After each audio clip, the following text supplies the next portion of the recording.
En Côte d'Ivoire, il y a un pasteur, je ne sais pas si je dois parler comme ça, ou un activiste ivoirien qui vous accuse, vous, Franklin, d'être aussi à l'origine de coup d'État, même d'être derrière cette affaire de 49 militaires ivoiriens. Il s'appelle Makosso.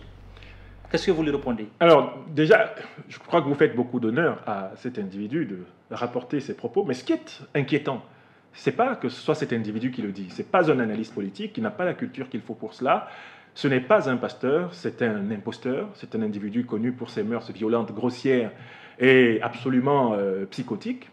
Ce qui est inquiétant, c'est le nombre de personnes qui écoutent ce trublion.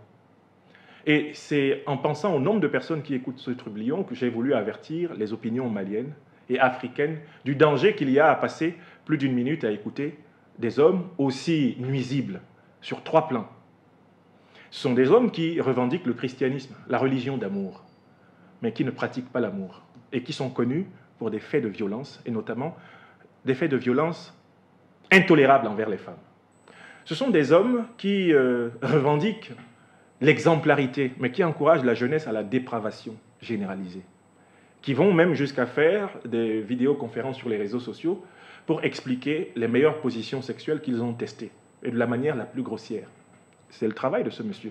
Et ce sont des gens qui sont chargés par le régime de M. Ouattara de flatter les esprits les plus faibles, d'approcher les opinions, de telle façon précisément à essayer de retourner ces opinions contre ceux qui, par exemple en Côte d'Ivoire, sont vraiment solidaires du Mali, des heures les plus difficiles aux heures les plus heureuses. M. Makosso a reçu mission, manifestement des autorités ivoiriennes, pour essayer de distraire une partie de la jeunesse malienne, de l'opinion malienne, en faisant croire que tout d'un coup, il s'était mis à aimer le Mali, juste après la levée des sanctions. L'objectif étant d'essayer de dire que votre serviteur, Franklin Nyamsiwa Cameroun, ou mon leader, Guillaume Kebafori Soro, en fait, ce serait nous qui serions le problème. Mais dites-moi, c'est nous qui avons introduit des mercenaires avec des armes au Mali? Est-ce que c'est nous qui avons rédigé les sanctions du 9 janvier? C'est nous qui avons dit que les dirigeants maliens étaient des idiots, des ignorants, qu'ils étaient tombés sur la tête, qu'ils ne tiendraient pas 2 mois? Est-ce que c'est nous qui voulons démolir le projet de construction d'une monnaie ouest-africaine? Est-ce que c'est nous? Non. Donc en fait, il faut faire très attention. Oui. C'est le nombre de gens qui écoutent ce genre d'individus insignifiants qui m'a amené à lui administrer une raclée relativement honorable. Oui, parlons maintenant de... Ils sont nombreux, hein, vous êtes un activiste aussi, hein, ou panafricaniste, mais sauf qu'ils sont nombreux qui disent Awa Sylla, par exemple, nous écrit, c'est une Malienne, hein, et elle vous suit aussi sur les réseaux sociaux. Awa Sylla dit que pourquoi vous ne faites pas aussi le même engagement, par exemple, pour chasser Paul Biya du pouvoir. Demandez à Awa Sylla contre Macky Sall, c'est Awa Sylla qui parle, Awa Sylla de vous acharner contre Macky Sall, Ouattara, et puis voilà. Il dit pourquoi. Mohamed Attaher, je salue Awa Sylla et je la remercie de sa question. Dites-moi, combien de gens il y a au Mali qui ont écrit 3 livres sur le Cameroun? Parce que pour me dire que je ne fais pas assez pour le Cameroun, il faut au moins avoir fait autant, voire plus que moi pour le Cameroun. Moi, j'ai écrit 3 livres. Critique de la tragédie camerounaise, 2014, Paris-L'Harmattan, 300 pages. J'ai écrit Dire adieu pour demain, Oraison pour une humanité révoltée, Balafon, Abidjan, 2012, 60 pages. J'ai écrit Réflexion pour une politique africaine de civilisation. J'ai donné 1300 conférences sur le Cameroun. J'ai voyagé sur la quasi-totalité des continents en dehors de l'Amérique latine pour donner des conférences sur le Cameroun. Depuis 2019, je suis empêché de rentrer dans mon pays natal. Avant cela, j'en avais été empêché pendant 11 ans. Dites-moi, que faut-il faire pour mériter la considération de gens qui n'ont même pas fait le 10e de ce que j'ai fait? Moi, je demande à mes frères et sœurs maliens, ivoiriens, tous ceux qui me critiquent, et Paul Biya, je leur demande, essayez de vérifier d'abord, avant de le dire. Une critique non informée est une critique superficielle. J'ai fait pour le Cameroun davantage que l'écrasante majorité des Camerounais, et encore davantage que l'écrasante majorité des Africains. Je demande à l'Afrique, aidez-nous aussi. Mais je voudrais vous souligner une difficulté particulière avec le Cameroun. Depuis 2018 pratiquement, celui qui fait office de président de ce pays a disparu. Les Camerounais n'ont plus jamais eu de véritable contact charnel avec celui que j'ai appelé le fantôme à la tête de l'État du Cameroun. Est-ce que vous savez l'extraordinaire difficulté qu'il y a à critiquer quelqu'un qui n'existe plus physiquement, socialement, politiquement, économiquement, qui n'interagit plus avec son peuple. En fait, qui est captif d'une oligarchie, qui utilise sa signature pour gouverner le pays et pour préparer une succession antidémocratique.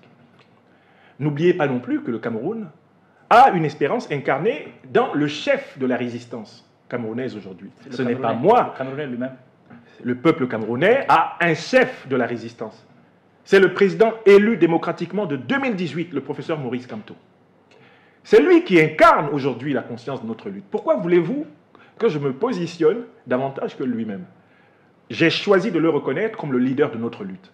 Et régulièrement, j'apporte pour mon pays natal ce qui est de nature à renforcer la mission qu'il accomplit. Oui, mais un temps viendra où j'assumerai encore plus sérieusement mes responsabilités. Vous êtes très critique contre Alassane Ouattara. Est-ce que les autres ne voient pas en vous peut-être le Camerounais qui est en train de critiquer ou mais ceux qui voient, qui laissent, mais écoutez, exemple, ceux qui le son font, propre président. Ceux qui le font ont oublié qu'Alassane Dramane Ouattara s'est plaint qu'on ne l'aimait pas en Côte d'Ivoire parce qu'il est originaire du Burkina et que je l'ai défendu. Ils ne se sont pas plaints quand je le défendais pour ça.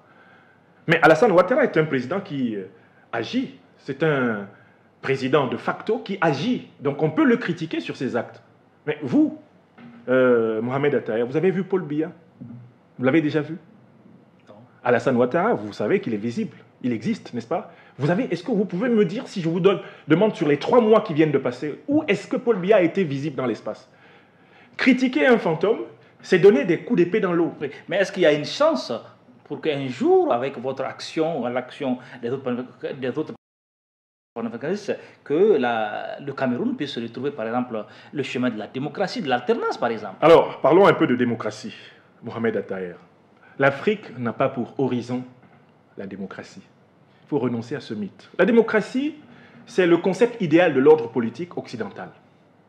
Elle a été pensée chez les Grecs dans l'Antiquité, à Athènes, d'ailleurs dans des conditions où ils excluaient les femmes et les esclaves, bien sûr, de l'exercice de la citoyenneté.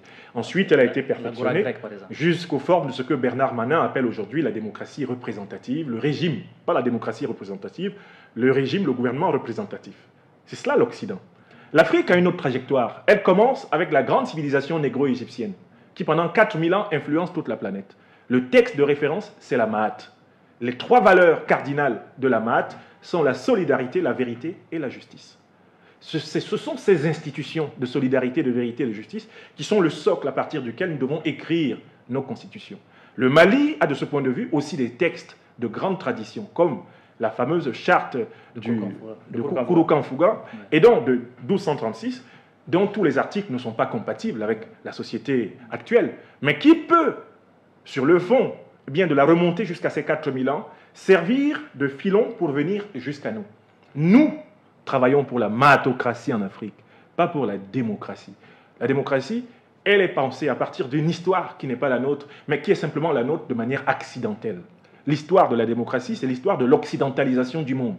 L'Afrique doit se reprendre, elle doit renaître à partir de la maatocratie. Ok.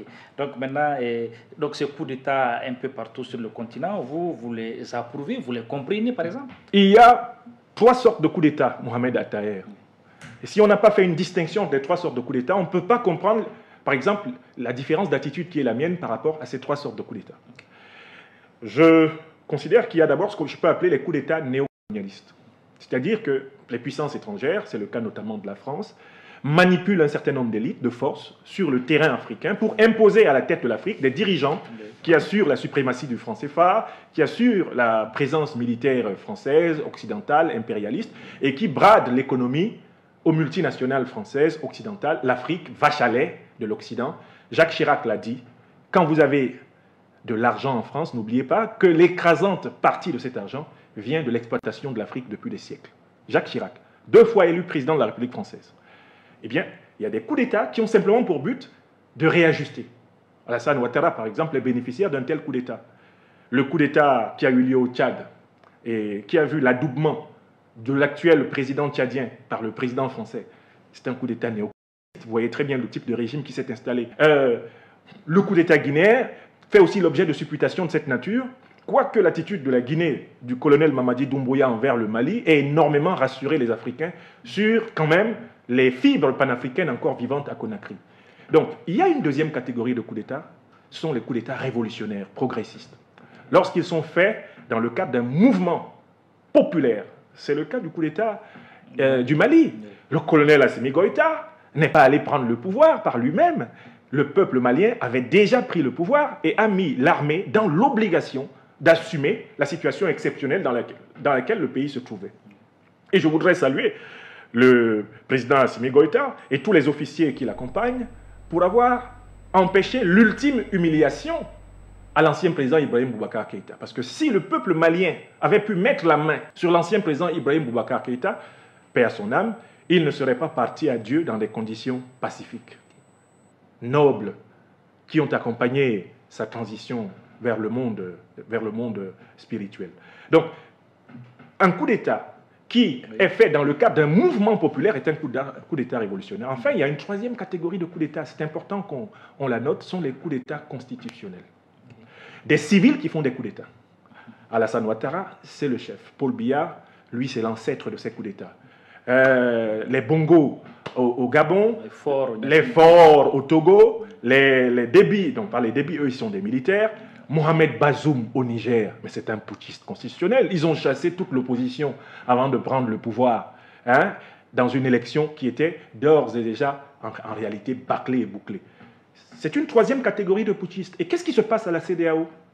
La CEDEAO ne combat que les coups d'État révolutionnaires et progressistes, qui sont au service du peuple, qui sont dans la veine de Thomas Sankara, dans la veine de Jerry John Rawlings. Des coups d'État qui transforment positivement le sort des populations. Ce sont ceux-là que la CEDEAO, aux ordres de l'impérialisme occidental, combat. C'est inacceptable.